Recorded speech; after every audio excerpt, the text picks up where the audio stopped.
സിജോ വിൻസാണ് നായകൻ. പക്ഷെ ഞാൻ അറിഞ്ഞ വെച്ചാൽ ഇതിൽ നായകനാക്കാണ്ടിരുന്ന മമ്മൂട്ടിയായിരുന്നു. അതിന്റെ ഒരു സ്റ്റോറി എന്തായിരുന്നു? മമ്മൂട്ടി ഡേറ്റ് എന്നില്ല, എന്താണ് സംഭവം അത്?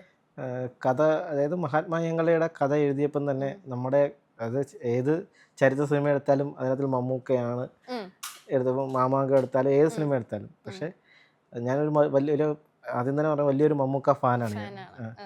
അപ്പം നമ്മൾ ഈ ചരിത്ര ഇത് ഈ കണ്ടന്റ് എടുത്തപ്പോൾ ഇത് മഹാത്മാഗാന്ധിയുടെ സിനിമ എടുത്ത് അതിൻ്റെ കഥയാക്കിയപ്പം തന്നെ എഴുതിയപ്പം തന്നെ മനസ്സിൽ വന്നത് മമ്മൂക്കയെ തന്നെയാണ്.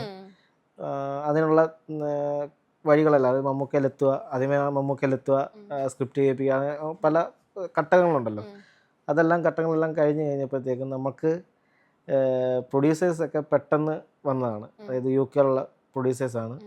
അപ്പം അവർക്ക് ഈ ഒരു ടൈം പീരീഡിൽ തന്നെ പടം ചെയ്യണമായിരുന്നു. അപ്പം നമുക്ക് ഡേറ്റ് 2028 2029 പിന്നെ കളരിക്ക് കൂടുതൽ പ്രാധാന്യമുള്ള സിനിമയാണ്. ഞാൻ പറഞ്ഞത് ആദ്യം തന്നെ പറഞ്ഞത് 5 കളരിയുടെ ഫൈറ്റുകളുണ്ട് ഇതിനകത്ത്. അപ്പം കളരിക്ക് ഏറ്റവും പ്രാധാന്യമുള്ളതാണ്. പിന്നെ മഹാത്മാഗാന്ധിയുടെ ചരിത്ര നിമിഷത്തിൽ ഏറ്റവും പ്രധാനപ്പെട്ട കാലഘട്ടം എന്ന് പറയുന്നത് 30 വയസ്സ് തൊട്ട് 45 വയസ്സ് വരെയാണ്. അപ്പോൾ ആ ഒരു കാലഘട്ടത്തിലെ കഥയാണ്. അപ്പം നമുക്ക് അതായത് ഇങ്ങനെ മുന്നോട്ട് പോയപ്പോഴത്തേക്കും അത് യോജിച്ചില്ല എന്ന് കണ്ടപ്പോഴാണ് നമ്മൾ അവിടെ നിർത്തിയത്.